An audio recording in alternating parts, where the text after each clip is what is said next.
चलिए अब जो हम लोग यहां पर कहानी करेंगे बेटा, यूनिट नंबर 2। भाई अगर डिमांड पढ़े हैं तो सप्लाई को भी तो देखना पड़ेगा ना। डिमांड अगर पढ़ रहे हैं तो सप्लाई को भी देखना होगा। तो लिखिएगा chapter 8 unit 2 concept of money. पहला था कंसेप्ट ऑफ मनी डिमांड, अब क्या है बेटा, कंसेप्ट ऑफ मनी सप्लाई।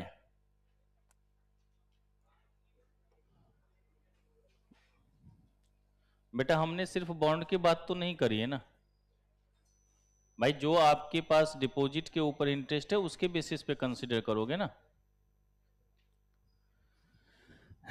तो हमने क्या लिखा बेटा यहां पर, कंसेप्ट ऑफ मनी सप्लाई। अब देखिए बेटा, आज की क्लास और कल की लगभग आधी क्लास इस टॉपिक में लगा देते, क्योंकि लास्ट वाला तो एक ही क्लास का टॉपिक है, उसमें तो ज्यादा है ही नहीं। तो आधा इस आज आधा से ज्यादा आज हो जाएगा और थोड़ा बहुत जो है कल हो जाएगा। कल ये टॉपिक खत्म और कल ही दूसरा टॉपिक स्टार्ट, परसों वो भी खत्म।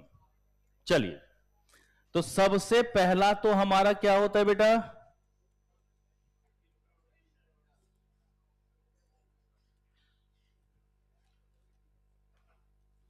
इंट्रोडक्शन। जरा मैं एक बार आईसीआई का मॉड्यूल निकाल लूं।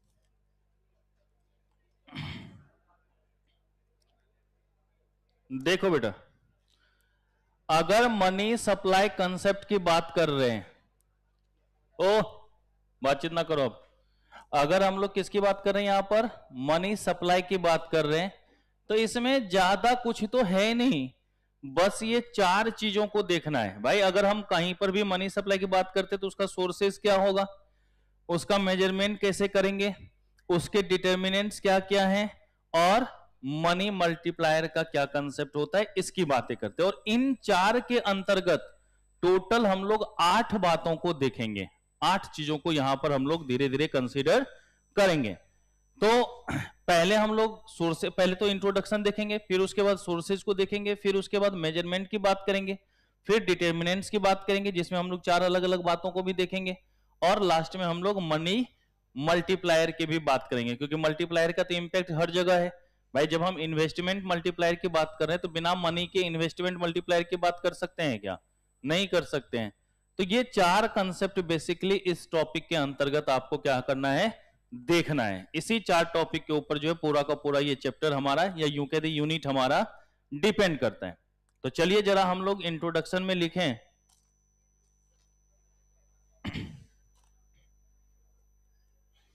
in the real world, in the real world money can be, और कल से मैं डेली इवनिंग में यूट्यूब लाइव आऊंगा, ठीक है, 49 दिन लगातार आऊंगा, जिसमें 100% कोर्स का रिवीजन होगा, ठीक है। टाइमिंग जो है हमारी तुम लोगों की क्लास खत्म होने के बाद की होगी, ठीक है। तो मैं टाइमिंग आज आपको ग्रुप पे मैसेज कर दूंगा। अभी जो मैं टेस्ट वाला शेड्यूल दूंगा ना, उसके साथ वो भी शेड्यूल आ जाएगा कि कैसे कैसे आपका रिवीजन होगा। जिस टॉपिक में आपको प्रॉब्लम हो वैसे जुड़ लेना, नहीं तो आपको डेली बेसिस पे जो रिवीजन होगा पूरा जुड़ जाना, 100% कोर्स का रिवीजन करवा दूंगा मैं। तो डेली बेसिस पे 1 घंटा ही आऊंगा, 49 दिनों के लिए, 49 घंटे में 100% कोर्स का रिवीजन होगा। क्या हुआ, क्लास नहीं करेगा, टेंशन फ्री रहो, ठीक है ना। तो in the real world money can be defined for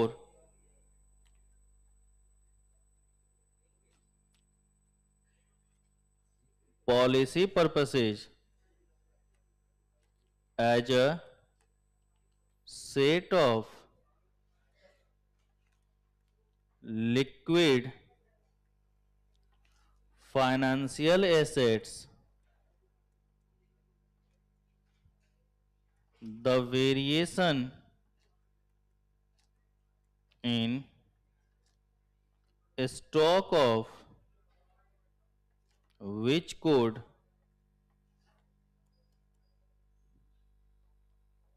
impact aggregate economic activity.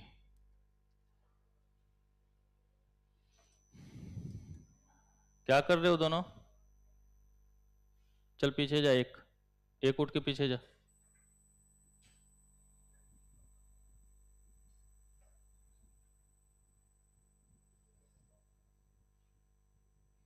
In the real world, money can be defined for policy purpose as a set of liquid financial assets, the variation in stock of which could impact aggregate economic activity. बेटा एक वो बताओ, money के basis पर ही तो हम अपनी growth वगैरह को डिटरमाइन कर पाएंगे, कितना ग्रोथ होगा, कैसे होगा, उन सब की बातें। भाई जो आपका इनकम लेवल होता है उसी के बेसिस पर तो आप क्या कर पाते हैं, कोई भी चीज डिटरमाइन कर पाते हैं।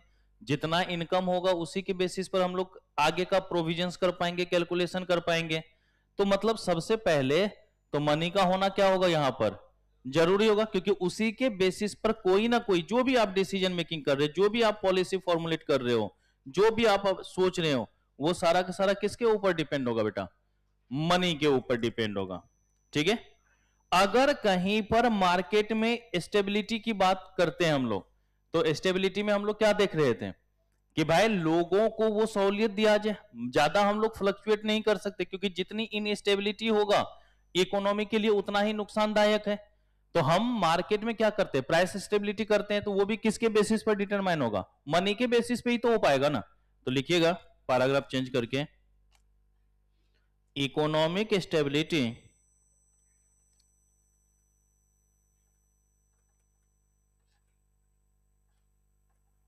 requires that supply of money at any time should be maintained at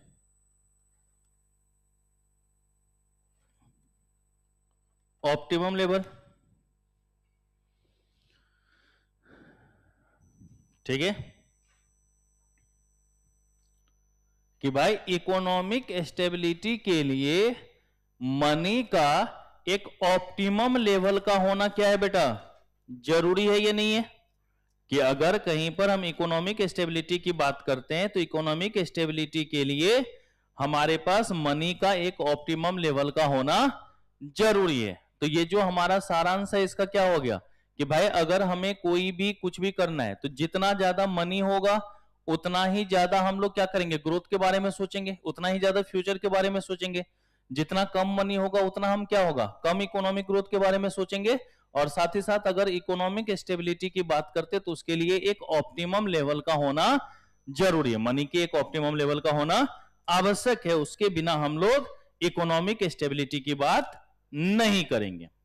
okay. अब यहां पर ये जो हम मनी की बात कर रहे थे, अब इसमें अलग अलग बातें होंगी। M1 है, M2 है, M3 है, M4 है, फिर उसके बाद जो है न्यू पॉलिसी आ गई तो NM1 हो गया, NM2 हो गया, NM3 हो गया। फिर उसी तरीके से हम लोग लेयर बेसिस पे बात करेंगे तो L1 की बात करेंगे, L2 की बात करेंगे। तो अलग अलग बदलाव हुआ या नहीं हुआ कि भाई 67 68 की बात करें तो कुछ और था, 77 की बात करें तो कुछ और था, उसके बाद की बात करें तो कुछ बदलाव और है। भाई धीरे धीरे जैसे जैसे आगे बढ़ता जा रहा है इकोनॉमी, वैसे वैसे कुछ ना कुछ हमारा इंपैक्ट हो रहा है या नहीं हो रहा है। तो हमने आपको जैसे ऊपर में सबसे पहले बताया था फिएट मनी के बारे में, याद है कुछ फिएट मनी के रिलेटेड? फिएट मनी के लिए हमने क्या समझाया था कि भाई एक कागज का टुकड़ा है जो कि हम सभी मान लेते हैं, उसकी वैल्यू हम सभी कंसीडर करते, वही तो हमारा फिएट मनी है ना? याद करो, मैंने दो तरीके का एग्जांपल लिया। एक में हमने बोला था कि देखो ये टुकड़ा जो है सरकार के द्वारा इशू किया, जिसको हम सभी क्या करते हैं, मान लेते। कहीं पर भी जाओ, किसी भी दुकान, किसी भी लोगों के पास जाओ, उसको कोई मना नहीं करेगा, तो वो हमारा क्या हो गया था, फिएट मनी। और एक हमारा हो गया था कि भाई टिकट काउंटर वाला ने क्या करा था, बस कंडक्टर वाले ने 5 रुपए लिख करके दे दिया था। क्या वो पर्ची लेके दुकान वाले के पास चले जाओगे, जो उस कंडक्टर से ले लेना 5 रुपए, तो मान जाएगा वो? नहीं ना मांगेगा। तो अब यहां पर हम लोग क्या करें, धीरे धीरे मनी के कंसेप्ट को बदलते जा रहे थे। तो यहां पर हम लोग जब बात कर रहे थे तो नैरो मनी की भी बात कर रहे थे और ब्रॉड मनी की भी बात कर रहे थे। तो सबसे पहला हमारा कौन सा होगा बेटा, M1। सबसे पहला कौन सा होगा हमारा, M1। तो लिखिएगा M1, जिसको कि हम लोग किस नाम से भी जानते हैं बेटा, नैरो मनी। कहते हैं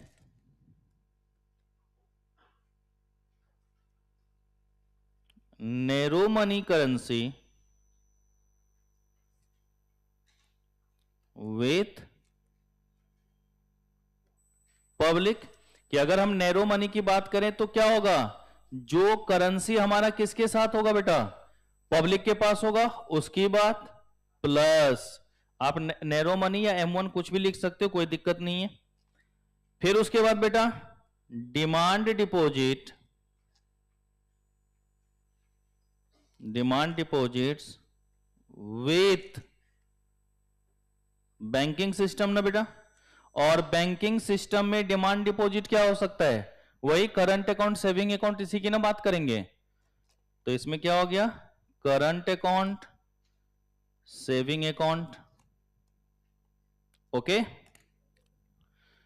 तो अगर कभी भी आपसे पूछेगा कि बताओ नैरो मनी क्या है, तो भैया जो मेरे पास है और जो मेरा पैसा बैंक में है, दोनों को मिला दीजिए, जो वैल्यू आएगा वही हमारा किसके नाम से जाना जाएगा बेटा, M1 के नाम से या नैरो मनी के नाम से जाना जाएगा। तो अगर कभी भी आपसे नैरो मनी पूछा जाएगा तो M1 बराबर क्या बोलेंगे, currency with public and demand deposit with banking system. गौर से यहां पे बैंकिंग सिस्टम को ऑनलाइन कर लो, और बैंकिंग सिस्टम में क्या होगा, दो ही बातें हो सकती है, करंट अकाउंट और सेविंग अकाउंट। तो ये हमारा किसके अंतर्गत आ गया बेटा, M1 के अंतर्गत।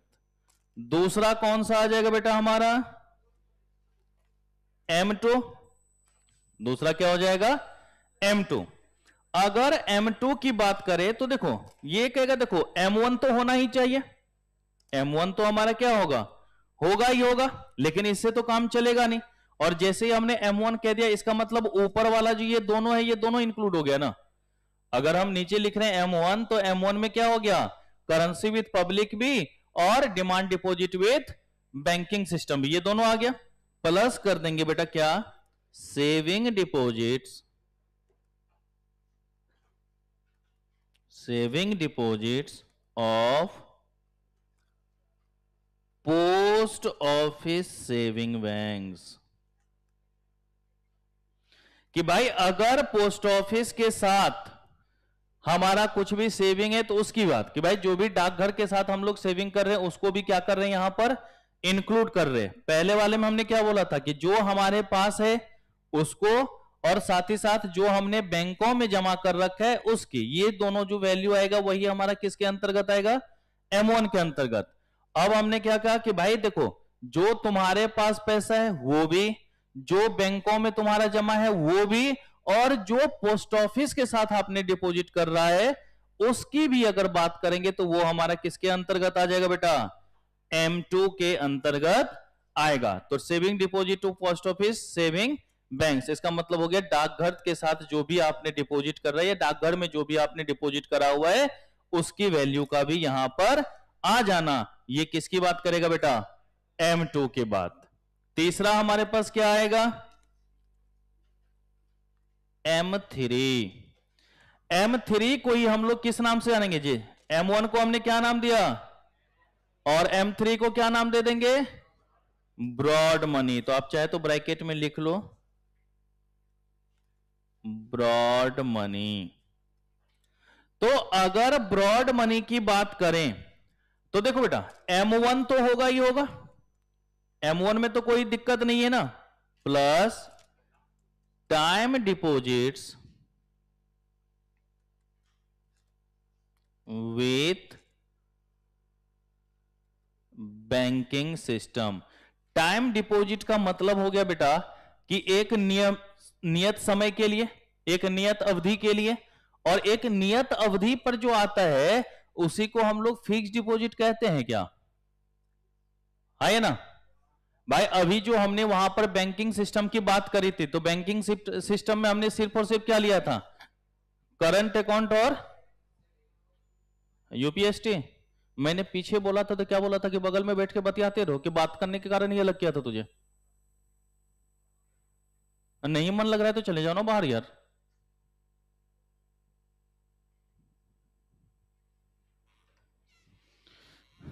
तो हमारा वहां पर पहले क्या था कि भाई जो भी हमारा करंट अकाउंट डिपॉजिट या सेविंग जो डिपॉजिट था उसकी बात हम लोग कर रहे थे, सेविंग अकाउंट डिपॉजिट की बात कर रहे थे, लेकिन वहां पर हमने कहीं पर फिक्स डिपॉजिट की बात क्या नहीं। तो ये जो M3 है इसमें हमने क्या लिख दिया यहां पर? Time deposit. टाइम डिपॉजिट का मतलब हो गया फिक्स्ड फॉर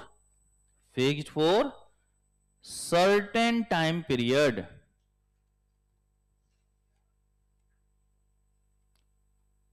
और इसी को हम लोग क्या कहते हैं बेटा? Fixed deposit. तो जो भी हमारा फिक्स्ड डिपॉजिट होगा अगर उसको M1 में मिला दिया जाए तो वही हमारा क्या हो जाएगा बेटा?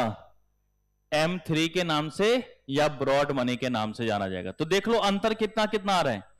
M1 में हमने क्या बोला था? जो हमारे पास पैसा है, जो हमारे पास होल्डिंग्स है, वो तो हमारे पास है ही है, साथ ही साथ हमारे बैंकों में हमने क्या रखा हुआ है, चाहे वो करंट अकाउंट की बात कर रहे हो चाहे हम सेविंग अकाउंट की बात करें, ये दोनों को मिला दिए तो ये हमारा क्या हो गया? M1। फिर हमने बोला कि इसके साथ साथ तुम ये भी देखो कि डाकघरों में भी कुछ सेविंग है क्या? तो जो भी डाकघरों में जमा होगा वो हमारा क्या हो जाएगा बेटा? अब M2। ये M1 तो था ही था, और साथ ही साथ जो डाकघर में जमा था तो वो क्या हो गया? M2 हो गया। और M3 कहता है कि देखो तुम्हारे पास जो था, साथ ही साथ तुमने जो बैंकों में जमा किया था, और अगर किसी भी तरीके का कोई भी फिक्स डिपॉजिट आपने बैंकों में कर रखा है तो वो भी हमारा क्या होगा बेटा? मनी के अंतर्गत कंसीडर होगा, ये नहीं होगा। तो इसको हम तीनों को मिलाकर क्या बोल देते हैं हम लोग? ब्रॉड मनी या M3 के नाम से इसको जानते हैं। इन सभी को आगे हम लोग अभी एक्सप्लेन करेंगे, अभी तो इंट्रो चल रहा है ना, ठीक है? तो M1 को नाम दे दिया हमने नैरो मनी, और M3 को क्या नाम दे दिया था? Broad money. हाँ बोलो क्या बेटा? किसमें बेटा? नहीं बेटा, M1 के साथ ही करना है, बर्दाश्त करो, आगे बात करेंगे, ठीक है? चलो, क्योंकि ये जो ब्रॉड मनी होता है ना बेटा, उसमें पोस्ट ऑफिस डिपॉजिट को नहीं लिया जाता। तो जब पोस्ट ऑफिस डिपॉजिट नहीं है तो M2 तो हुआ ही नहीं, रहा क्या? M1 ना। तो M1 में हम लोग फिक्स डिपॉजिट की बात करेंगे, ठीक है? बीच वाला और कुछ बढ़ो, उसका कुछ नाम नहीं है, या तो छोटू होगा या बृहत होगा। नैरो और ब्रॉड मनी M1 और M3 का नाम है, और कुछ मझले भैया। चलो जी, अब लिखेगा इसमें मनी सप्लाई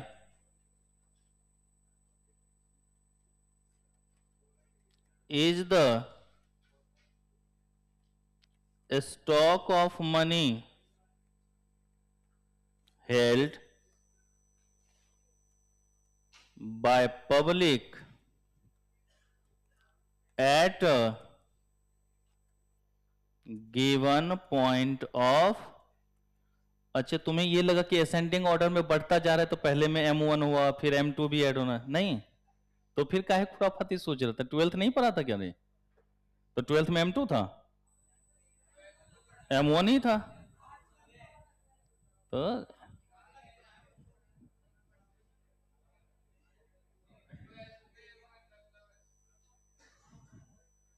सर एफडी तो पोस्ट ऑफिस में करवाते। ओह, किसने बोला एफडी सिर्फ पोस्ट ऑफिस में होता है? एफडी तो बैंकों के साथ होता है। चलो, और अब तो भैया धीरे धीरे ना पोस्ट ऑफिस का सिस्टम ही खत्म है। अब कौन ऐसा है जो पोस्ट ऑफिस में फिक्स डिपॉजिट सेविंग करवाता है? इसमें कितने ऐसे लोग हैं जिसका पोस्ट ऑफिस में सेविंग अकाउंट है? बताओ, 3-4 को हाथ उठे ले है कि नहीं? हमारा भी है पर कभी जमा नहीं हुआ है, हमारा भी है कभी जमा नहीं हुआ। अब कौन, उतनी सुविधाएं तो वहां पर उपलब्ध नहीं है ना, तो लोग तो सुविधाओं के अनुसार करते हैं। तो अब तो नाम मात्र के लिए ये सब चीजें होती है। चलो जी, तो सुनो, money supply is the stock of money held by public at given point of time. एक स्पेसिफिक टाइम पीरियड पे बात कर रहे हैं, नहीं कर रहे बेटा? रविंद्र बोल रहा है सर मेरा भी है, 151 रुपए हैं। चलो अच्छा, 151 तो हैं नहीं, मेरे अकाउंट में भी होगा 5,500-6 हजार तो उसमें होगा जरूर, लेकिन 4-5 साल से हमने बैलेंस भी चेक नहीं किया, कुछ बढ़ ही गया होगा अब तो। चलो, कृपया शांति बरकरार रखें बेटा, पॉल्यूशन है बाहर। चलो देखो, तो कहता है money supply is the stock of money held by public at A given point of time, की एक स्पेसिफिक टाइम पर, एक स्पेसिफिक पीरियड पर जो भी पब्लिक के पास मनी होगा उसी को हम लोग किस नाम से जानेंगे बेटा? Money supply. ना भाई, हमने बोला कि तुम्हारे हाथ में 50 रुपए हैं, तुम्हारे बैंकों में 100 रुपए हैं, तो 100 प्लस 50 150 ना, यही ना तुम्हारा मनी सप्लाई अभी हुआ था। भाई एम मतलब क्या? Money supply. अभी जो M1 M2 M3 लिखी इसका मतलब क्या? Money supply 1, money supply 2, money supply 3। तो हम M का मतलब क्या बोले? Money supply. तो अगर हम लोग देख रहे हैं कि तो जो एक स्पेसिफिक टाइम पीरियड जिस पर भी निकाल रहे हैं उसके बेसिस पर हमारा क्या होगा? टोटल वैल्यू कंसीडर किया जाएगा या नहीं किया जाएगा? आप देखते होंगे कि आरबीआई भी बार बार ये जो है निकालता रहता है, ये नहीं निकालता रहता है कि भाई अभी मनी सप्लाई कितना है, अभी मनी सप्लाई कितना है। तो हर बार ये डाटा क्या होता है? बदलता रहता है। तो आपसे कोई डाटा तो पूछने वाला इसमें है नहीं कि कितना मनी सप्लाई है। तो बस एक ये ध्यान में रखना है कि एक स्पेसिफिक टाइम पीरियड पर, एक स्पेसिफिक टाइम पीरियड के ऊपर जो भी हमारे पास पैसा होगा, जो भी पब्लिक के साथ पैसा है, उसी को हम लोग किस नाम से जानते हैं बेटा? बता, मनी सप्लाई के नाम से जानते हैं। अब यहां जो हमने लिखा है बेटा पब्लिक, यहां हमने क्या वर्ड यूज किया है? पब्लिक। अब पब्लिक का मतलब क्या? तो कहता है all economic units that is individuals, firms and institutions except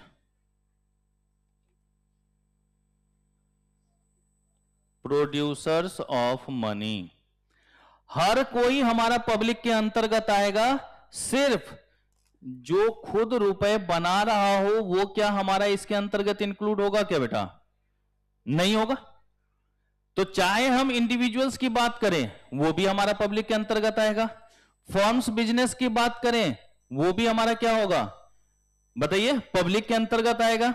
हम किसी भी इंस्टीट्यूशंस की बात करते हैं वो भी हमारा किसके अंतर्गत आएगा? पब्लिक के अंतर्गत आएगा। सिर्फ प्रोड्यूसर्स ऑफ मनी जो है वो हमारा क्या होगा बेटा? इसके अंतर्गत नहीं आएगा। तो अब ये प्रोड्यूसर्स ऑफ मनी का मतलब क्या हो गया? तो मतलब गवर्नमेंट यहां पर नहीं आना चाहिए, यहां पर क्या होना चाहिए? गवर्नमेंट नहीं आएगा। तो लिख लीजिए कौन नहीं आएगा। तो पहला क्या हो गया हमारा बेटा? गवर्नमेंट। अब गवर्नमेंट में कौन सा? तो सेंट्रल गवर्नमेंट भी, सेंट्रल गवर्नमेंट भी, स्टेट गवर्नमेंट भी, और अगर कोई लोकल बॉडीज है तो वो सब भी इसके अंतर्गत नहीं आएगा। तो गवर्नमेंट को यहां पर इंक्लूड, ये जो हमने एक्सेप्ट लिखा है उसकी बात कर रहे हैं हम लोग, कि हमने लिखा ना कि भाई प्रोड्यूसर्स ऑफ मनी जो है इसके अंतर्गत नहीं आएगा। तो पहला कौन नहीं आएगा हमारा? गवर्नमेंट। और गवर्नमेंट में क्या क्या आ गया हमारा? सेंट्रल गवर्नमेंट भी और स्टेट गवर्नमेंट भी। अगर कोई भी हमारा लोकल बॉडीज है तो वो भी इसके अंतर्गत नहीं आएगा। साथ ही साथ बैंकिंग सिस्टम भी यहां पर आएगा क्या? तो बैंकिंग सिस्टम की भी बात यहां पर नहीं करेंगे। मतलब ना तो यहां पर हमारा आरबीआई आएगा और ना ही कॉमर्शियल बैंक आएगा। ना तो हमारा आरबीआई आएगा और ना ही हमारा क्या होगा बेटा? कोई भी कॉमर्शियल बैंक आएगा। तो ये दोनों जो है, चाहे गवर्नमेंट हो या जो हम बैंकिंग सिस्टम की बात कर रहे हैं,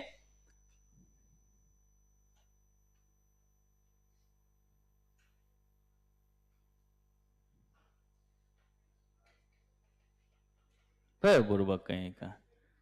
सर जी मैं हर बार नहीं खा पाता हूं आपके द्वारा दिया गया समोसा, तो इसलिए रिक्वेस्ट है कि अगर आप आज समोसे खिलाएं तो मेरे हिस्से का भी रख दीजिएगा।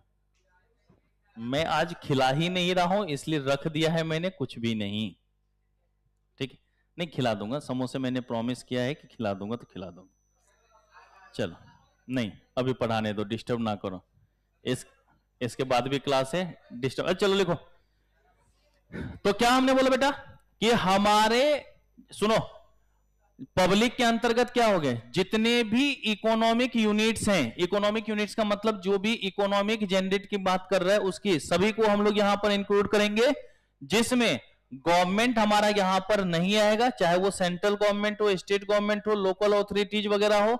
अगर वो प्रोड्यूसर्स ऑफ मनी है तो वो हमारा यहां पर इंक्लूड नहीं होगा। और साथ ही अगर आरबीआई की बात कर रहे हैं या किसी भी कॉमर्शियल बैंक की बात कर रहे हैं, वो भी यहां पर इंक्लूड नहीं आएगा। ठीक है, तो पब्लिक का मतलब समझ गए। चलिए जी, अब दूसरा हमारा है बेटा, याद है एक डिमांड में टॉपिक हम लोगों ने पढ़ा था, rational of law of demand, है ना? Rational of law of demand. तो उसी तरीके से यहां पर हम लोग रेशनल की बात करेंगे कि भाई अगर हम लोग ये मनी सप्लाई की बात कर रहे हैं तो मनी सप्लाई का मेजरमेंट भी होगा। तो आखिर ये मनी सप्लाई का हम लोग मेजरमेंट क्यों करते हैं, क्यों हमें ये देखना पड़ता है, क्यों इसकी जरूरत है? भाई देखो, ये हर कोई जानता है कि बिना मनी के इकोनॉमी का जो है कोई हैसियत है क्या, कोई वैल्यू है क्या? तो भाई मनी का होना क्या है यहां पर हमारा जरूरी है, मनी का होना क्या है हमारे लिए जरूरी है। तो चलिए लिखिएगा सेकेंड टर्म्स। पहला कौन सा था? इंटो ना। तो चलिए सेकेंड पॉइंट लिख लीजिए, रेशनल ऑफ। अच्छा M4 क्यों नहीं लिखा? आगे अभी डिस्कस करेंगे, अभी तो सिर्फ हमने इंट्रो दिया है ना बेटा। ठीक है, rational of measuring money supply.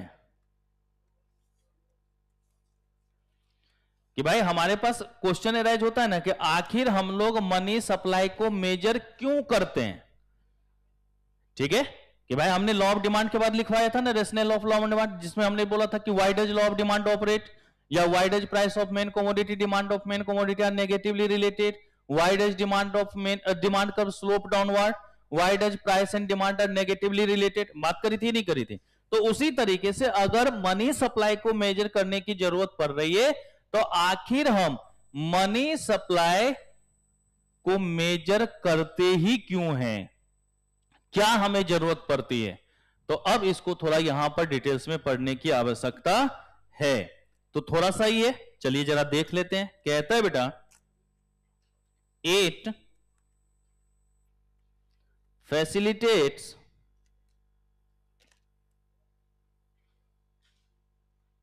Analysis of monetary developments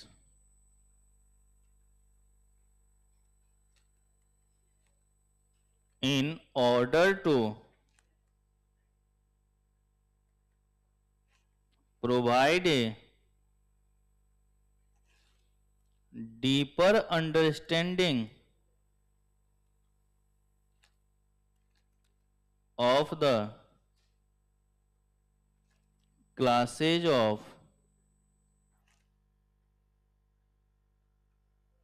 money growth,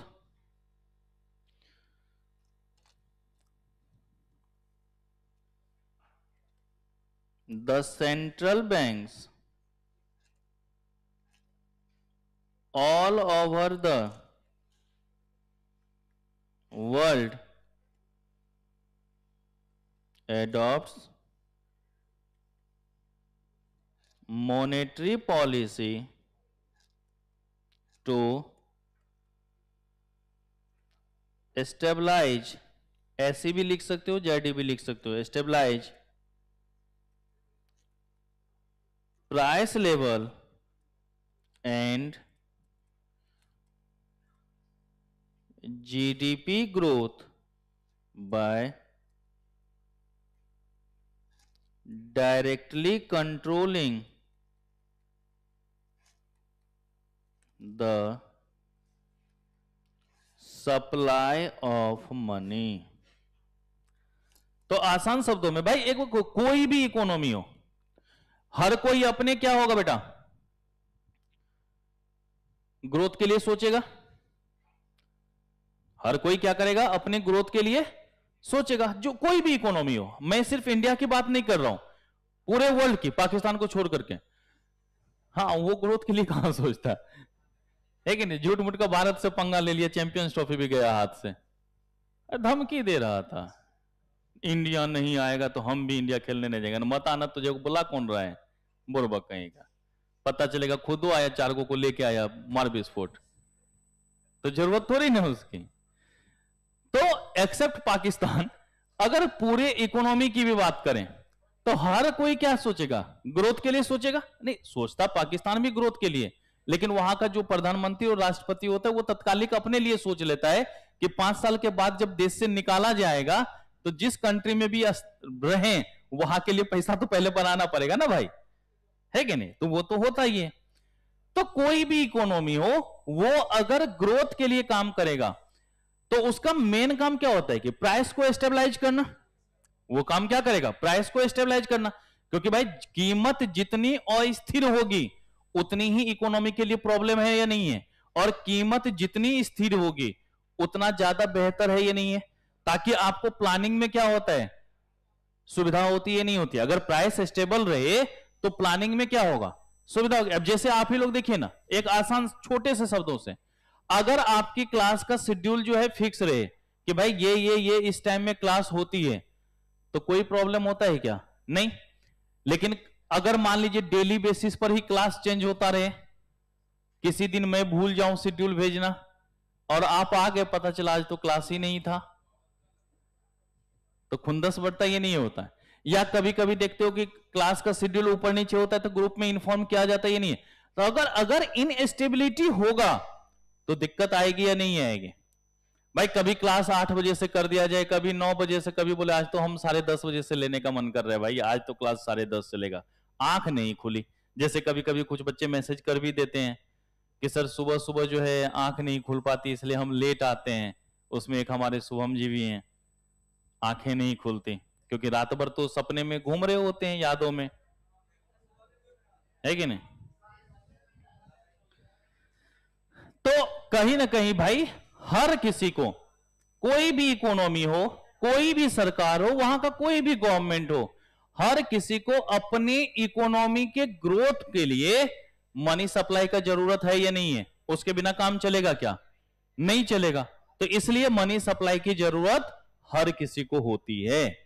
ठीक है? तो अगर कोई भी पूछे कि भाई मनी सप्लाई की जरूरत क्यों होती है, तो सिर्फ सीधी सी बात एक लाइन में बोल देना कि आगे हम कैसे इकोनॉमिक ग्रोथ करें उसका डिसीजन तो तभी ले पाएंगे ना जब पैसा होगा। तो इसलिए मनी सप्लाई क्या है हमारा, जरूरी है, और ये हर एक इकोनॉमी के लिए जरूरत है। ओके, ध्यान में रख लोगे, इसमें और कुछ भी नहीं है, बाकी सब इसमें मोह माया वाली बात है। कहानी शुरू होती है इस टॉपिक की अब।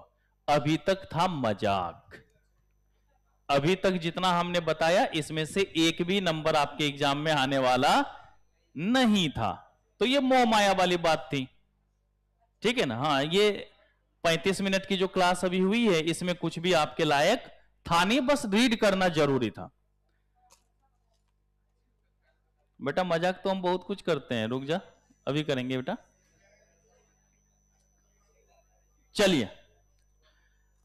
थर्ड नंबर पॉइंट कि भाई यहां पर हमने क्या देखा था कि हमारे कुछ ना कुछ सोर्सेज होंगे या नहीं होंगे बेटा, हमारे क्या होंगे। तो देखो मेन, अब हमने शुरुआत यहां से करी या नहीं करी, हमारा क्या होगा मेन अब पहला टॉपिक। तो इसलिए हमने क्या बोला था, अभी तक के किए गए सारे काम हमारे क्या थे, मजाक थे। काम तो शुरुआत अब हो रही है हमारा सोर्सेज ऑफ मनी सप्लाई। तो चलिए हेडिंग दे दिया जाए आराम से, सोर्सेज ऑफ मनी सप्लाई।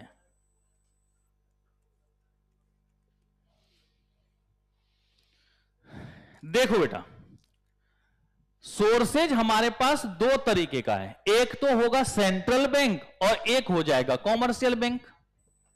कौन कौन सा होगा, सेंट्रल बैंक और इसको बड़े प्यार से आपने क्लास 12th में पढ़ा होगा, है जिन्होंने पढ़ा होगा। तो जिन्होंने पढ़ लिया अच्छी बात है, नहीं पढ़ा तो बहुत अच्छी बात है, क्योंकि यहां पर हमें ज्यादा डिटेल्स में उसको देखना है नहीं, थोड़ी थोड़ी बातें दोनों के लिए लिखनी है, जितना लिख ले उतना ध्यान में रख लेना, बात खत्म है, ठीक है। तो चलिए हमने क्या बोला, सोर्सेज हमारा दो तरीके से, एक हो गया हमारा सेंट्रल बैंक और एक हमारा क्या हो गया बता।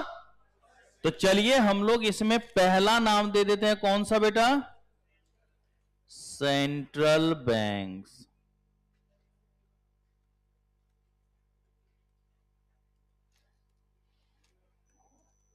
कहता है central bank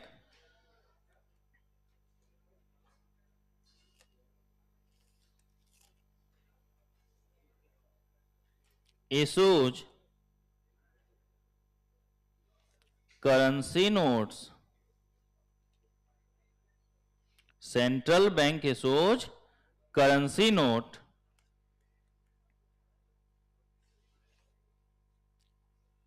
paper currency notes, या पेपर करेंसी लिख लो। क्यों बात कर रहे हो, चल कोने में। जनवरी का भी एग्जाम देना है या नहीं देना है, अगर नहीं देना तो कोई बात ही नहीं, फिर तो जून में भी पेपर है ही है, और ज्यादा टाइम भी नहीं है, आराम से 5 ही महीने का तो बात है। हरकतें तो वही लग रहा है कि जनवरी का प्रोविजन है ही नहीं। कितनों ने अपना प्लान डिसमिस कर दिया है जून के लिए, नहीं अभी तक जनवरी पर ही टिके हुए हो, चलो अच्छी बात। Paper currency is such a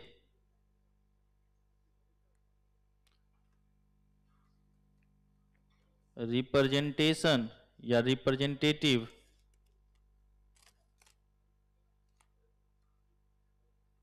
money and is a debt instruments,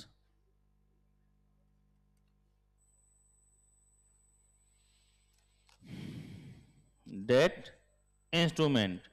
अच्छा बेटा एक वो बताओ, हमने यहां पे लिखा कि जो भी करेंसी नोट्स वगैरह की बात करें या हम लोग पेपर करेंसी या पेपर नोट्स की बात करें, वो जो देखते हो ना 10 20 50 100 200 500 के जो नोट्स आते हैं, अब 1000 2000 तो रहा नहीं। तो ये जो नोट्स है हमने यहां पर क्या लिखा है, ये हमारा डेट इंस्ट्रूमेंट्स है।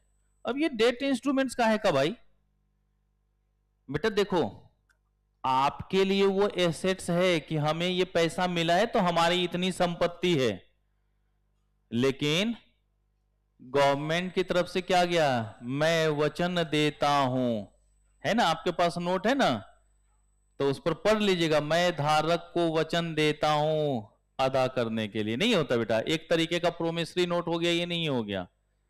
याद करो बिल्स ऑफ एक्सचेंज वाली बातें, ऐसे ही तो कुछ कुछ कहानी मिलती जुलती लग रही है। तो ये याद रखिएगा कि भाई सेंट्रल बैंक जो पेपर करेंसी नोट या करेंसी नोट्स की बात कर रहे हैं, वो एक तरीके का क्या होता है बेटा, बताओ, डेब्ट इंस्ट्रूमेंट्स होता है। ओके, कहता है it is a liability, it is a liability of the central bank and an asset of the, किसके लिए बेटा, होल्डिंग पब्लिक। आपके पास माल है वो वाला, रुपए वाले नोट है, तो आपके लिए तो वो क्या होगा, एसेट्स होगा, लेकिन सेंट्रल बैंक के लिए वो क्या है बेटा, लायबिलिटी है या नहीं है। सेंट्रल बैंक के लिए क्या है, वो लायबिलिटी है या नहीं है, कि अगर हम कोई भी नोट निकाले, वैसे तो हम गरीब आदमी हैं, जेब में पैसा होगा नहीं, देखता हूं अगर कुछ निकल जाए, अरे गलत निकल गए, छोटू निकालेंगे ना, नहीं तो नजर लगा दोगे तुम लोग, निकल ही नहीं रहा। हाँ,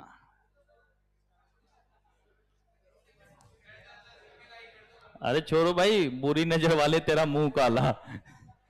तो देखो बेटा, ये 10 रुपया का नोट है, ठीक है, कहा सोचे थे 500 का निकालेंगे, बेटा 500 निकालते तो पक्का तुम लोग समोसा समोसा चिल्लाते, इसलिए उसको रहने दिया अंदर।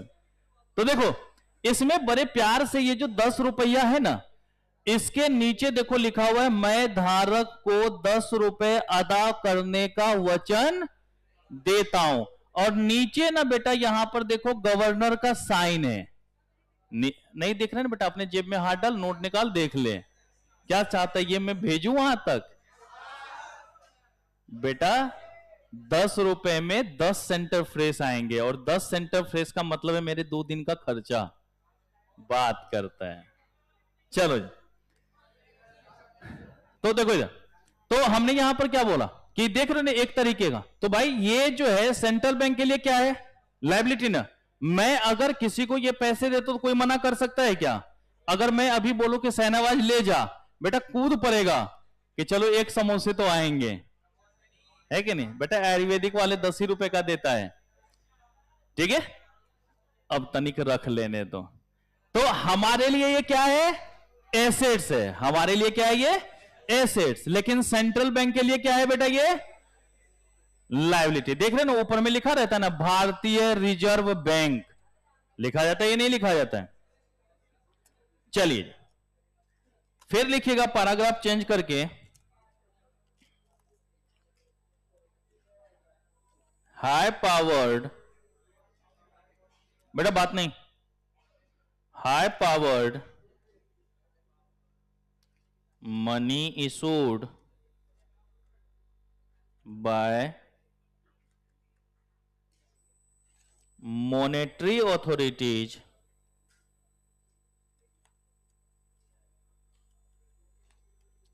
is the source of all other forms of money। बेटा ये जो हाई पावर्ड मनी है ना, इसको आगे जाकर के हम लोग एच से डिनोट कर देंगे, किससे, अगर जहां जहां पर एच लिखूंगा ना, तो वहां पर समझ जाना कि हाई पावर्ड मनी लिखा गया है। तो कहता है high powered money issued by monetary authorities is the source of all other forms of money. सबका सोर्स हमारा क्या है बेटा, यही है, कौन, हाई पावर्ड मनी। ओके, कहता है द करेंसी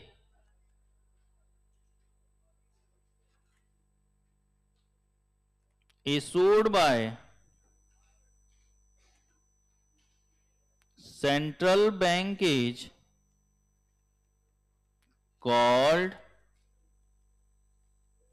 फिएट मनी। अभी क्या यही हमने समझाया था? कोई मना कर सकता है क्या इसको? नहीं। तो ये जो हमारे पास था कि जो भी ऑथोरिटीज के द्वारा, क्या लिखा था यहां पर बेटा, गौर से देखो, इशूड बाय मॉनेटरी ऑथोरिटीज ना। तो इशूड बाय मॉनेटरी ऑथोरिटीज है तो उसको किस नाम से जानेंगे हम लोग? फिएट मनी के नाम से। किस नाम से जानेंगे हम लोग?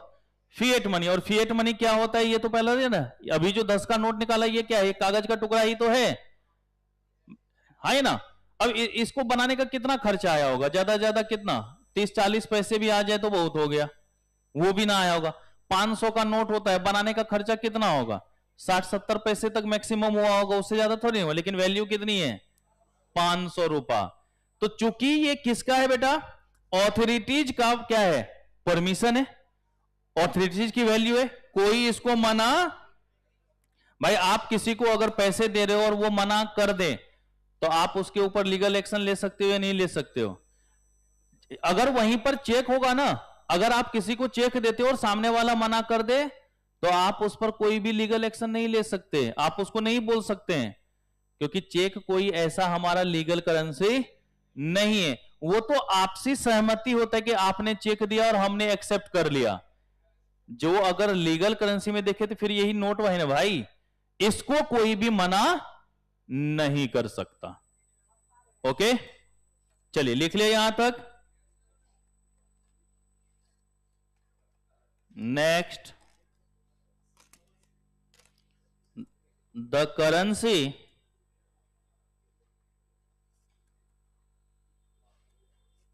issued by central bank is in fact a liability of the central bank and the government. ये बातें हमने ऊपर ही डिस्कस कर दी थी, आपको ऊपर ही समझा दिया था ना कि भाई ये जो करेंसी इशू हुआ है वो क्या था? एक तरीके से सेंट्रल बैंक के लिए क्या था? डेब्ट था या नहीं था बेटा? उसके लिए लायबिलिटी है या नहीं है? उसके लिए क्या है हमारा? लायबिलिटी है। Therefore in principle it must be backed by an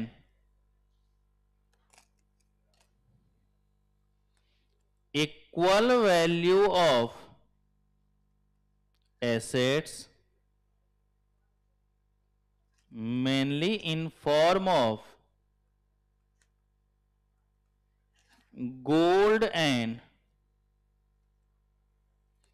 foreign exchange reserve. भाई एक वो बताओ, मैं बार बार जो है वेनेजुएला का एग्जांपल लेता था या नहीं लेता था? आपको याद है मैं बार बार वेनेजुएला का एग्जांपल लेता हूं कि छापते गए नोट, छापते गए छापते, ऐसी स्थिति हो गई कि एक एक ब्रेड के लिए 3-3 लाख रुपए देने पड़े हैं। ऐसी स्थिति, कोई प्रोड्यूसर रहा ही नहीं, भाई मैं क्यों काम करूं, पैसा मेरे पास बहुत है। और सरकार बोला एकदम नोट छापते रहो, कभी हमारे लोगों को दिक्कत नहीं होनी चाहिए। कहते क्या इस तरीके का काम होगा? भाई अगर लायबिलिटी क्रिएट हो रही है तो हम कितनी लायबिलिटी क्रिएट करते हैं? भाई जितनी हमारी एसेट्स हो उसी के बराबर ना लायबिलिटी क्रिएट कर सकते हैं। जो हमारे पास ऐसे, भाई हमारी जो इनकम है हम एक्सपेंडिचर उसी के बेसिस पे करेंगे ना। अब आप लोग बोल तो देते हो समोसे, और सैलरी है 5,000 रुपए, कहां से खिलाए भाई समोसे? हो नहीं सकता, हो नहीं सकता। अब समोसे का मतलब है मिनिमम 100-120 समोसे मंगाना, और 120 का मतलब हो गया 1200 रुपया। 5,000 इनकम है, 1200 खत्म ही हो गया, मतलब 25% इनकम एक दिन में साफ। हमारा तो पूरा का पूरा जो है बजट ही हिल जाएगा, नहीं ना। तो भाई हम कोई भी लायबिलिटी जो क्रिएट करते हैं वो उतना ही कर सकते हैं जितना कि हमारा क्या होगा? एसेट्स होगा। बेटा जीरो की वैल्यू नहीं होती ना, ठीक है? तो हम उतनी ही लायबिलिटी क्रिएट कर सकते हैं जितनी क्या होगी? एसेट्स होगी। तो वही कहता है कि सरकार के पास या यूं कहते सेंट्रल बैंक के पास जो भी हमारे पास फॉरेन एक्सचेंज रिजर्व होगा, जो भी गोल्ड होगा, उसी के वैल्यू के बराबर वो क्या करेगा बेटा, करेंसी छापेगा या नहीं छापेगा। तो आसान शब्दों में बस याद ये रखना कि गवर्नमेंट उतने ही नोट छापेगी जितनी उसके पास एसेट्स होगा, ज्यादा नोट वो नहीं छाप सकता है। अब तो जो है नोट धीरे धीरे कम ही हो रहे हैं, आजकल तो हम लोग डिजिटल करेंसी पे विश्वास करते हैं, खटाक है कि नहीं, जीपे, गूगल, फोन पे, पेटीएम करो, नहीं चलता रहता है। चलो जी, कहता है in practice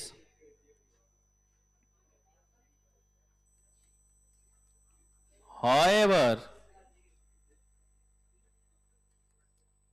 most countries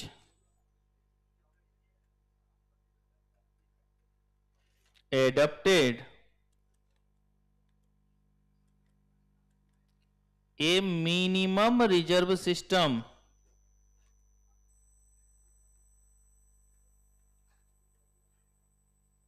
wherein the central bank is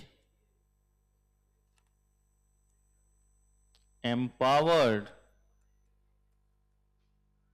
to issue currency to any extent by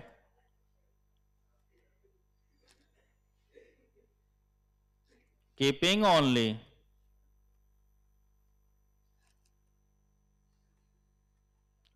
certain minimum reserve of gold and foreign securities। भाई याद करो 1991 जब हम एलपीजी कंसेप्ट की बात कर रहे थे तो उस टाइम में क्या बोला था, इंडिया के पास कितने सिर्फ फॉरेन रिजर्व रह गए थे, 2 हफ्तों के लिए, 2 हफ्तों का रह गया था, नहीं रह गया था। अब उस बेसिस पे क्या करेगा, नोट छाप देगा, नहीं ना। कहता है कि इसलिए आजकल क्या हुआ कि हर जगह पर एक मिनिमम रिजर्व सिस्टम बन गया है कि भाई इतना तो कम से कम हमारे पास रिजर्व होना ही चाहिए। और हम लोग भी करते ही नहीं करते, अपने अपने दिल से जानो पराये दिल का हाल।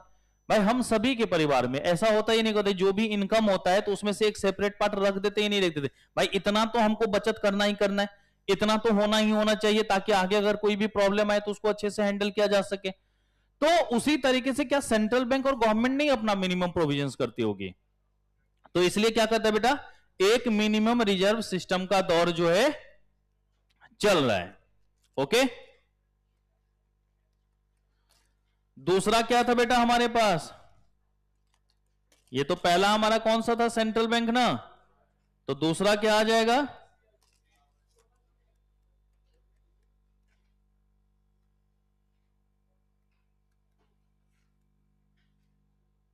Commercial banks.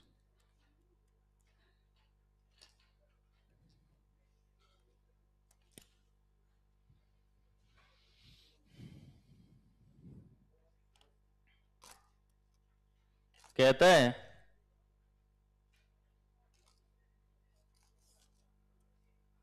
The total supply of the money in the economy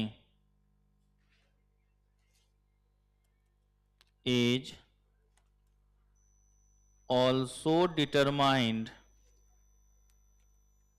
by the extent of created by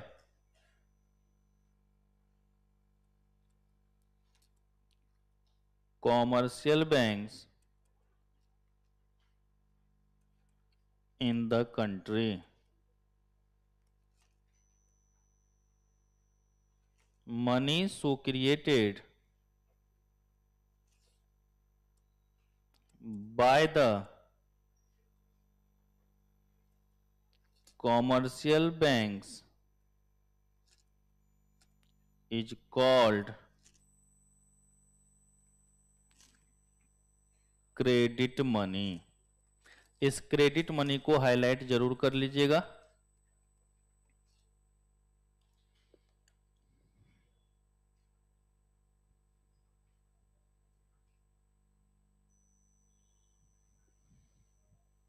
देखो ऊपर जब हम लोगों ने सेंट्रल बैंक की बात करी तो वहां तो नोट छाप दिया गया।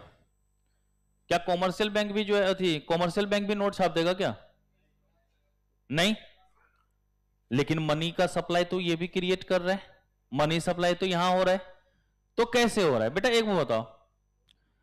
हमने बैंक में पैसे जमा किए, हमने बैंक में क्या करा, पैसे जमा किया। मान लो एफडी कर लिया। अगर एफडी हमने कर लिया तो हमने 2 सालों के लिए करवा लिया। अब जो है वो कॉमर्शियल बैंक क्या मजा लेगा कि भाई 2 साल तक तो ये पैसा हमारे पास रहना ही रहना है। 2 साल तक क्या होना है, ये पैसा हमारे पास रहेगा ही रहेगा। अब वो क्या करता है, वो पैसा कहीं ना कहीं किसी को लोन के रूप में दे देगा ही नहीं देगा, उसमें से कुछ अपने पास रिजर्व रख के बाकी क्या कर देगा, किसी न किसी को क्या करेगा, लोन के रूप में दे देगा। अब जिसको वो लोन के रूप में मिला वो उसको कहीं ना कहीं खर्चा भी करेगा। वो खर्चे फिर ऐसा भी तो हो सकता है घूम के पास फिर से बैंक के पास आए, आ सकता है नहीं। तो ये सप्लाई चेन लगातार चलता जाएगा ही नहीं चलता जाएगा। तो देख रहे हो ना किसके बेसिस पर ये एलोकेशन हुआ है, क्रेडिट के बेसिस पे ना। भाई हमने उसको उधार दिया, उसने खर्चा किया, वो पैसा फिर घूम के हमारे पास आ गया, मतलब बैंक के पास आ गया। तो इसी को हम लोग क्या नाम देते हैं बेटा, क्रेडिट मनी। ये भी तो एक मनी सप्लाई का चेन ही है। ओ दीदी क्या चल रहा है, तो ये भी हमारा क्या है, मनी सप्लाई का एक चेन होगा। तो यही बात यहां पर कहते हैं, उसी को क्या कहते हैं हम लोग बेटा, क्रेडिट मनी के नाम से जानते हैं। तो अगर कभी भी हो क्रेडिट मनी, तो जो कॉमर्शियल बैंक के अंतर्गत मनी सप्लाई का चेन बनता है कि भाई बैंक अपने पैसे कुछ पैसा क्या कर रही है, लोन दे रही है, जिसको लोन मिला वो कहीं और स्पेंड किया, उसने कहीं और किया होगा, और घूम फिर के वो पैसा फिर से कहां पहुंचेगा, बैंक के पास पहुंचेगा। वो हमारा किसके अंतर्गत आएगा बेटा, क्रेडिट मनी के अंतर्गत आएगा। तो याद रख लोगे। चल तो वहां पर क्या होता था, वो तो भाई नोट छाप के काम चला लेता था, और यहां पर किसके नाम से होगा बेटा, क्रेडिट मनी के नाम से जाना जाएगा, क्योंकि यहां भी हमारा क्या होगा, मनी सप्लाई हमारा सर्कुलेशन में होगा। मनी सप्लाई की बात करेंगे। ओके, फिर इसके बाद लिखिएगा बेटा पैराग्राफ चेंज करके,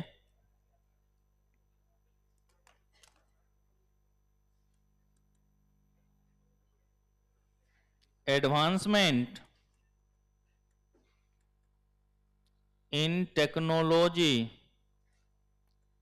has made it possible for the development of new form of money। भाई धीरे धीरे धीरे धीरे नई नई टेक्नोलॉजी आ रही है, नई नई क्या हो रही है, टेक्नोलॉजी आ रही है। अब टेक्नोलॉजी आ रहा है तो इसके कारण जो है नए नए फॉर्म के रूप में मनी दिख रहा है, नहीं दिख रहा है। अभी जो हम लोग देख रहे हैं ई रुपीज अब आ गया है, ई रुपीज की भी बात कर रहे हैं। उसी तरीके से देखते हैं ना वो बिटकॉइन वगैरह जो आता है, क्रिप्टो करेंसी जिसको कहते हैं, तो वो सब भी है ना। भले ही अभी इंडिया में वो लीगल नहीं है, अभी क्रिप्टो करेंसी इंडिया में लीगल नहीं है, लेकिन भाई एक फॉर्म ऑफ मनी है, ये नहीं है, कहीं ना कहीं तो वो काम कर रहा है, ये नहीं कर रहा है। तो ये सब सारी जो है जैसे जैसे टेक्नोलॉजी के अंतर्गत बदलाव होगा वैसे वैसे ही हमारी न्यू फॉर्म ऑफ करेंसी भी क्या हो रही है बेटा, मिल रही है, नहीं हो रही। तो कहता है इसमें RBI defines CBDCs as the CBDCs का अभी फुल फॉर्म लिखवा देता हूं क्या, central bank digital currencies. CBDCs का मतलब क्या हो जाएगा, सेंट्रल बैंक डिजिटल करेंसी। तो ये न्यू फॉर्म ऑफ मनी हो गया ही नहीं हो गया? तो न्यू फॉर्म ऑफ मनी में क्या लिख दिया हमने? तो RBI defines CBDCs as the legal tender issued by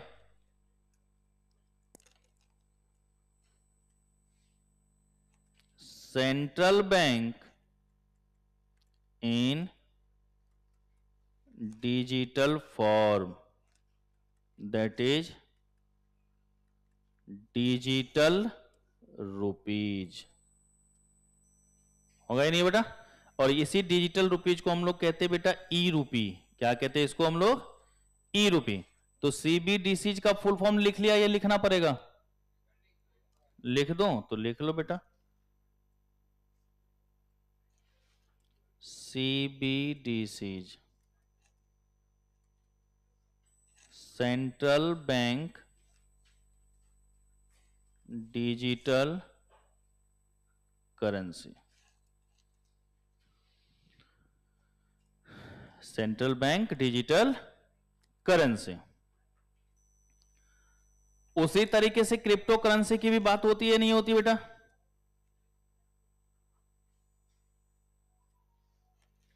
crypto currencies face significant legislative uncertainties and are not legally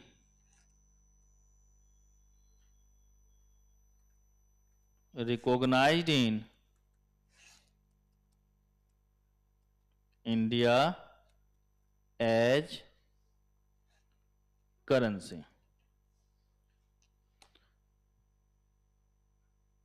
भाई जो क्रिप्टो करेंसी है वो हमारे यहां पर लीगली रिकॉग्नाइज्ड नहीं है, तो क्या इसको हम मनी मानेंगे? क्या नहीं, तो इसको मनी के रूप में कंसीडर नहीं किया जाएगा, इसको मनी के रूप में नहीं जाना जाएगा। ओके, तो दो तरीके की बातें हो गई बेटा, एक हो गया सेंट्रल बैंक और एक हमारा कौन सा हो गया? Commercial bank. नोट छापने की जिम्मेदारी किसको? सेंट्रल बैंक के लिए। इसलिए जितने भी नोट हैं वो सेंट्रल बैंक के लिए क्या होता है? गवर्नमेंट के लिए क्या होता है? एक लायबिलिटी। गवर्नमेंट के लिए क्या होता है? लायबिलिटी। और इसको हम लोग किस नाम से जानते हैं? फिएट मनी के नाम से, क्योंकि यहां पर कोई भी जो है कैंसिल नहीं कर सकता, कोई भी उसको एक्सेप्ट करने से मना नहीं कर सकता है। अगर मना करता है तो हम बाउंड है कि उसके ऊपर लीगल एक्शन लिया जा सकता है। इसलिए आपने देखा होगा कि मैंने जब एग्जांपल कभी कभी बीच में लिया हुआ है कि भाई बाइक खरीदने के लिए गया, सिर्फ सिक्के का भरमार लगा दिया कि ये पूरा सिक्का पकड़ो, है कि नहीं? क्या सामने वाला मना कर सकता है?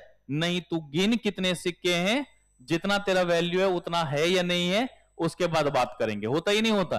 तो ये लीगली है, इसको कोई भी डिनाई नहीं कर सकता। तो जो नोट छापने का काम होगा वो किसका होगा बेटा? सेंट्रल बैंक्स का होगा। तो इसलिए सेंट्रल बैंक्स के लिए वो क्या है? लायबिलिटी। और पब्लिक के लिए क्या है बेटा हमारा? अब यहां पर पब्लिक में हमने किसको किसको इंक्लूड किया था? गवर्नमेंट और बैंकिंग सिस्टम को छोड़ दो, बाकी जो बचा वो हमारा क्या हो गया? तो इंडिविजुअल हो, फर्म हो, या कोई भी प्राइवेट इंस्टीट्यूशंस वगैरह की बात कर रहे हैं, ये सारे के सारे हमारे किसके अंतर्गत आते हैं? पब्लिक के अंतर्गत आते हैं। ओके, फिर उसके बाद हमने बात करी कि भाई कॉमर्शियल बैंक की। तो कॉमर्शियल बैंक में कहीं पर ये नोट छापने की बात तो होगी नहीं, लेकिन यहां पर क्रेडिट मनी की बात होती है नहीं होती? कि ये जो मनी सप्लाई का एक चेन बन जाता है कि एक जगह से दूसरे जगह, भाई बैंक ने लोन दिया तो वो कहीं ना कहीं तो स्पेंड करेगा ना, कहीं ना कहीं क्या होगा? खर्च होगा। तो कहीं ना कहीं से वो घूम फिर के फिर से क्या आ सकता है बेटा? कॉमर्शियल बैंक के पास आ सकता है। तो ये हमारा किस नाम से आ जाएगा? Credit money. फिर हमने बोला कि भाई जो अब जो है नई नई जब से टेक्नोलॉजी आई तो धीरे धीरे क्या हो रहा है? मनी का फॉर्म भी क्या होता जा रहा है? चेंज होता जा रहा है। और अब जो है हम लोग किसकी बात कर रहे हैं? CBDCs की बात कर रहे हैं, सेंट्रल बैंक डिजिटल करेंसी की बात कर रहे हैं, जैसे ई रुपीज वगैरह की बात कर रहे हैं, क्रिप्टो करेंसी वगैरह की बात कर रहे हैं। बट हमारे इंडिया में अभी क्रिप्टो करेंसी की कोई औकात नहीं है, वो यहां पर लीगली वैलिड नहीं है। तो ये तो हमारी कहानी थी दोनों बैंकों की, इतना ही इसमें ध्यान रखना है। लेकिन मजा आएगा क्या बेटा? नहीं आएगा ना? क्यों? क्योंकि सोर्सेज के बाद क्या था हमारे पास? Measurement of. तो आज तो शायद मेजरमेंट खत्म होगा नहीं, लेकिन चलिए करके देखते हैं, कुछ हो तो हो जाए। अगर हो जाए तो ज्यादा अच्छा है।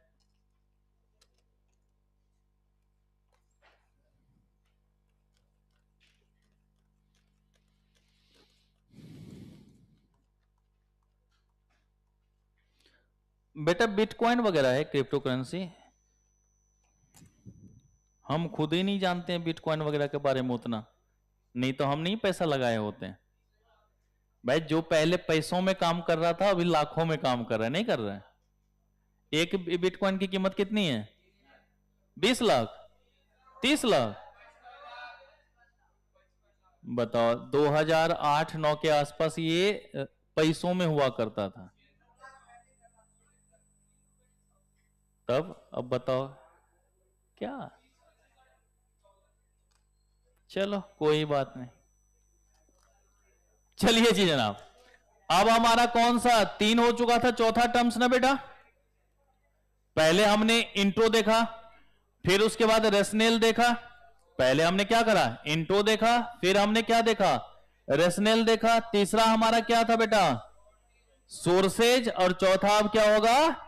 मेजरमेंट। तो लिखिएगा मेजरमेंट ऑफ मनी सप्लाई।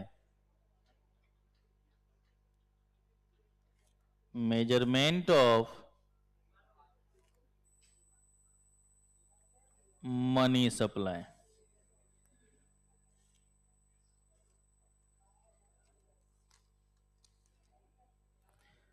अब देखिए बेटा, हमने शुरू में, अब यहां अगर मेजरमेंट की बात करें तो ऊपर हमने M1 M2 M3 वगैरह लिखा था, लिखा था ना। फिर हमने बोला था कि बाद में चेंज होकर के क्या हो गया, NM1 NM2 NM3 की बात करने लग गए। फिर उसके बाद अब हम लोग L1 और L2 की बात कर रहे हैं। मतलब समय दर समय बदलता गया, चेंजेज इसमें क्या करेंगे हम लोग, करते जाएंगे। तो चलिए जनाब, सबसे पहले हम लोग बात करते हैं कि 67 68 तक की क्या बातें थी, उसके बाद क्या बातें हुई, और 77 के बाद क्या बात हुई है, उन चीजों को देखते हैं। तो कहता है till 1967-68 the RBI used to publish only a single narrow money या narrow measures of money supply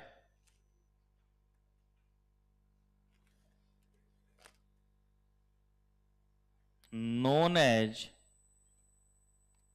M1 कि 1967-68 तक, टिल का मतलब क्या हो गया बेटा, तक की बात कर रहे हैं ना, उसके बाद की बात नहीं। वहां तक अगर आरबीआई की बात करें तो आरबीआई सिर्फ और सिर्फ किसकी बातें कर रहा था बेटा? नैरो मनी, अर्थात सिर्फ और सिर्फ किसकी बातें? M1 के अंतर्गत। कहता है फ्रॉम 1967-68, क्योंकि पहले तो टिल था, तो टिल है तो उसके बाद की बातें भी करेंगे। तो फ्रॉम 1967-68 ए ब्रॉडर मनी या measure of money supply called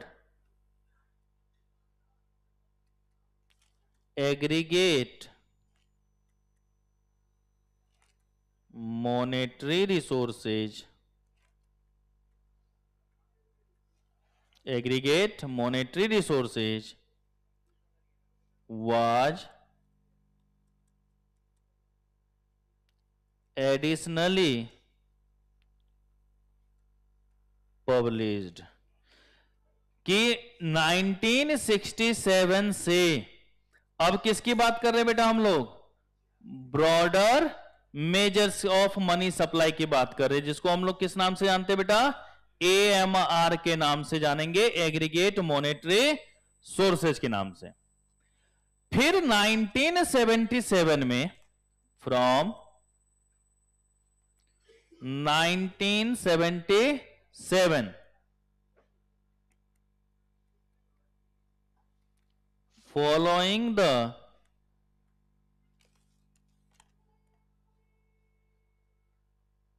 recommendation of the second working group on money supply,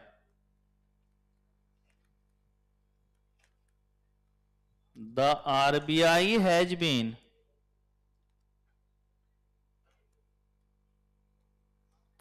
published data on 4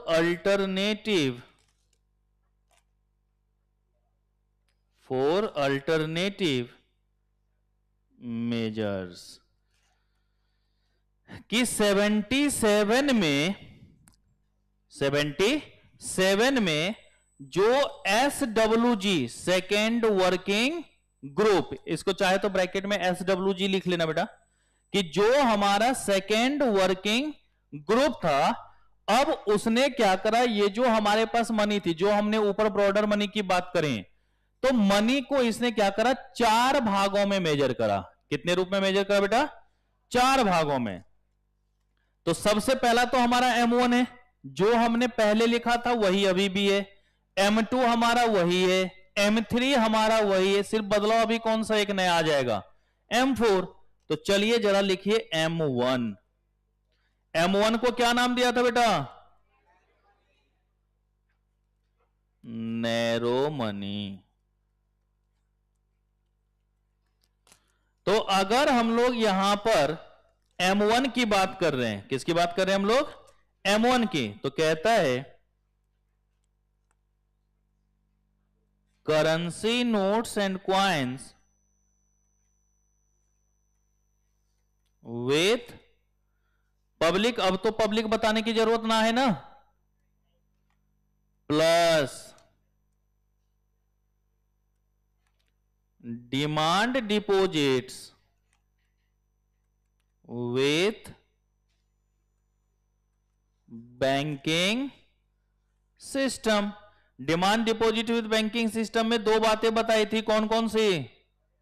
current account और saving account, plus other deposits with RBI।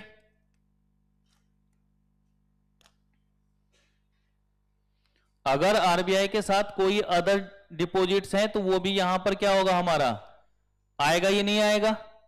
तो जब 1970 में, पहले सिर्फ 2 ही बातें हम लोग लिखते थे ना, जो भी हमारे पास करेंसी नोट्स थी और साथ ही साथ जो हमारा बैंकों के साथ था। लेकिन जब 1977 में अब जो है SWG ने जब उस पर काम किया, तो उसमें उन्होंने बोला कि अगर RBI के साथ अगर किसी भी तरीके का कोई भी हम डिपॉजिट्स रखते हैं, जैसे NBFC का नाम सुना है, नॉन बैंकिंग फाइनेंशियल कॉर्पोरेशन या इंस्टीट्यूशंस जो भी हमारे पास है, तो उन सब के साथ भी डिपॉजिट्स वगैरह होता है, ये नहीं होता है, तो वो भी तो हमारे किसके अंतर्गत आएगा? M1। तो ये बदलाव कब हुआ है बेटा? 1977 के अंतर्गत। तो ये हमारा क्या हो गया? M1। दूसरा कौन सा बेटा हमारे पास? M2। तो M2 बराबर क्या हो जाएगा? M1 तो रहना ही रहना है, प्लस सेविंग डिपॉजिट्स विथ डाकघर ना, पोस्ट ऑफिस, सेविंग बैंक्स, यही वहां पर भी लिखा था बेटा, कोई बदलाव हमने नहीं किया। M3, M3 को किस नाम से जाने थे बेटा? Broad money. तो M3 बराबर क्या हो जाएगा? M1 तो होना ही होना है, plus time deposits with banking system, यही लिखा था वहां पर क्या बेटा? और लास्ट कौन सा आएगा अब यहां पर? एक नया M4।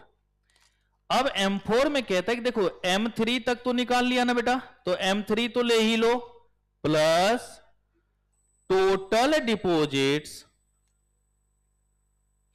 ये सारे फॉर्मूले आपको रट्टा लगाने हैं, क्योंकि अगर एग्जाम में क्वेश्चन आएगा तो ये फॉर्मूला ही पूछेगा और कुछ नहीं पूछेगा इसमें से। भाई बोल देगा कि भाई इसका क्या कौन सा फॉर्मूला सही है, अब चार ऑप्शन दे रखे तो उसमें कोई एक ही तो सही होगा, तो इसलिए फॉर्मूला आपको रट के ही जा सकते हैं, इसका कोई और उपाय नहीं है। ये आपके दिमाग तक हम सीधे नहीं भेज सकते, तो आपको रट्टा लगाना ही पड़ेगा। बाकी जो 12th वाले बच्चे हैं उनको तो याद ही होगा, जो हमारे कुछ नए हैं जो पहली बार देख रहे हैं वो रट जाइएगा। तो टोटल डिपॉजिट्स किसके साथ बेटा? With post office savings organisation excluding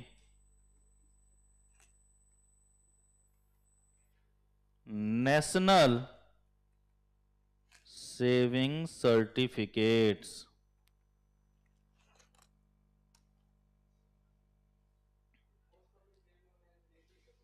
जी जी सर।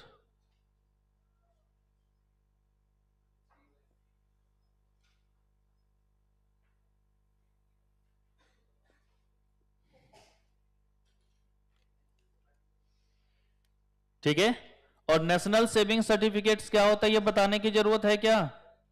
कंटाप मारेंगे, पिछला यूनिट में ही पढ़ा चुके हैं।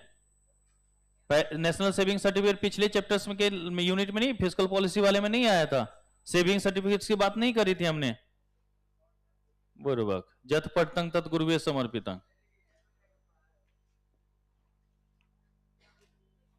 बता दीजिए, होगा वा?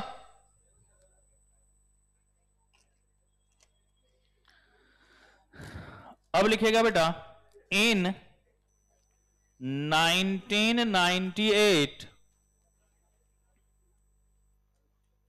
RBI starts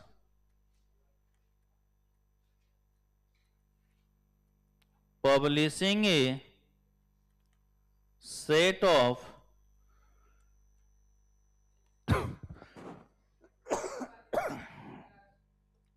four new monetary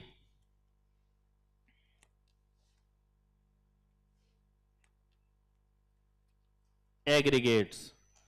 बेटा क्या लिखाया है? New monetary. न्यू मोनेटरी को NM बोल सकते हैं क्या बेटा? बोलिए।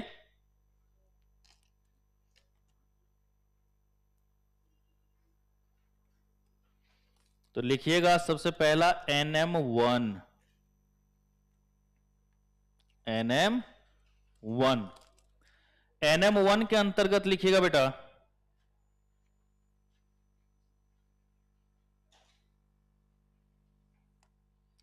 करेंसी विथ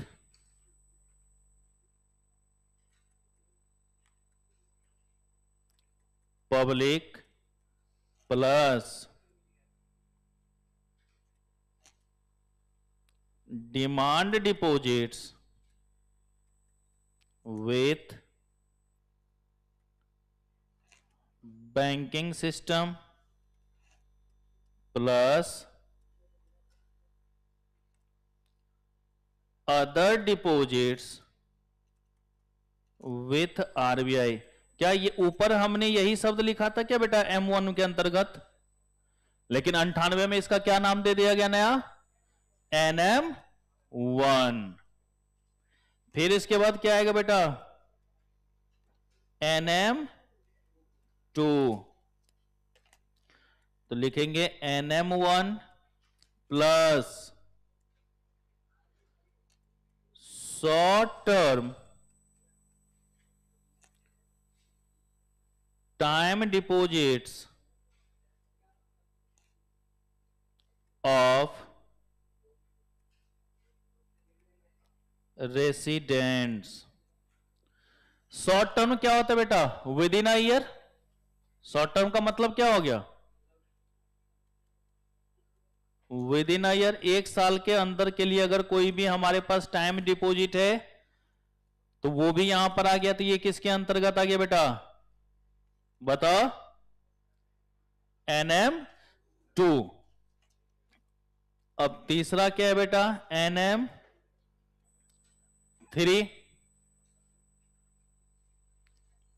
तो NM3 के अंतर्गत लिखेंगे बेटा NM2 प्लस, भाई शॉर्ट टर्म आ गया तो अब लॉन्ग टर्म ही ना बच गया, तो long term time deposits of resident. Long term का मतलब क्या हो गया बेटा, more than 1। Term funding from financial institutions. अगर किसी भी फाइनेंशियल इंस्टीट्यूशन से टर्म्स फंडिंग हुआ है तो वो भी किसके अंतर्गत आ जाएगा बेटा, NM3 के अंतर्गत आ जाएगा। तो तीन बातें यहां पर हो गई, NM1, NM2 और NM3। और इसी में चौथा हमारा आ जाता है लिक्विड एग्रीगेट्स। क्या आ जाएगा हमारा, लिक्विड, या इसी को कहते हैं लिक्विडिटी एग्रीगेट्स। तो लिक्विडिटी एग्रीगेट्स के अंतर्गत दो बातें आएंगी बेटा, एक आएगा L1 अर्थात लिक्विडिटी एग्रीगेट 1 और लिक्विडिटी एग्रीगेट 2। एक हमारा क्या हो गया L1 और एक हमारा क्या हो जाएगा L2।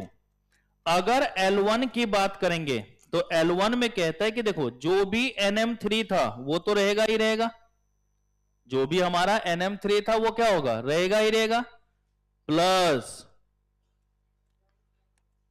all deposits with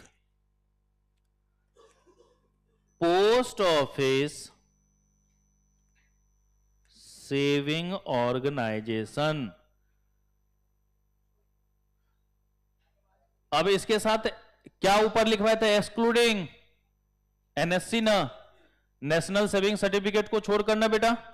तो NM3 plus all deposit with post office saving organisation excluding NSC। और अगर L2 की बात करें तो L2 बराबर होगा बेटा L1 plus term deposits with term lending institutions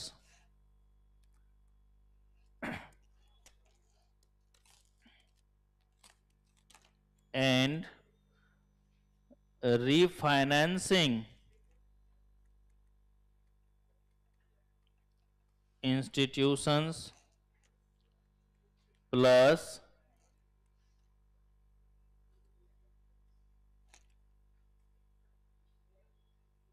term borrowings by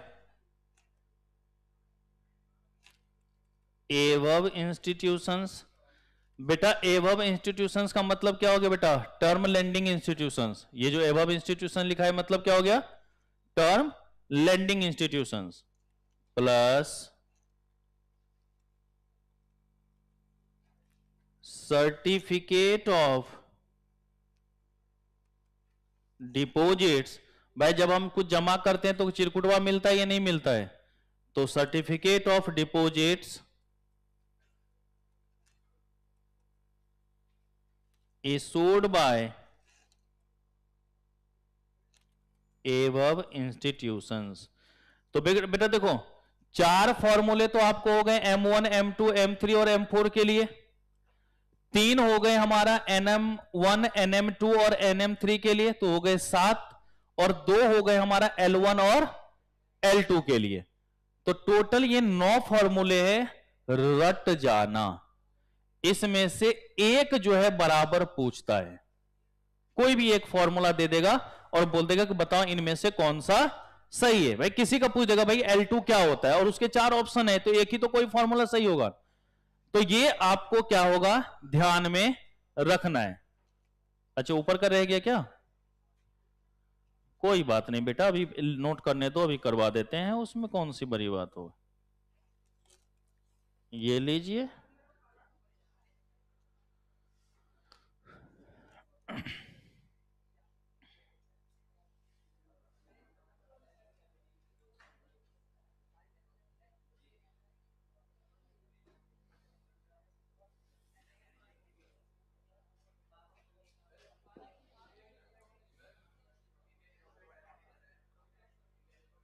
कल मैं सारे ही दे दूंगा ना, कल ले लेना। कल मैं 7वां चैप्टर का भी नोट्स ले आऊंगा, 8वां का भी ले आऊंगा, और देखूंगा तो 9वां का भी हो सकता है कल ही दे दूं मैं। तो कल जब आऊंगा तो एक साथ ही लेता आऊंगा मैं। तो आया ही नहीं। ओह, मैं U86 में बैठता हूं, वहां रहता हूं मैं। 9 से 11 के बाद मैं आपको U86 में ही मिलूंगा, शाम के 6 बजे तक। ठीक है ना? जी हाँ, वो क्लास के बाद वहीं आके मिल लेना। ठीक है बेटा। अब देखो 5वां पॉइंट मैं इसमें अभी स्टार्ट करूंगा नहीं, क्योंकि अगर करेंगे तो खत्म तो होगा नहीं, क्योंकि थोड़ा सा लंबा है। तो कल इसको खत्म करते हैं। कल से आपका थोड़ा सा शेड्यूल चेंज हो जाएगा, मेरी जगह पे अकाउंट्स हो जाएगा, मैं आपको शाम में आऊंगा। ठीक है? क्योंकि अकाउंट्स वाले सर को थोड़ा सा टाइम ड्यूरेशन चाहिए, तो हम सेक्रीफाइस करने के लिए तैयार है अपना समय। ठीक है?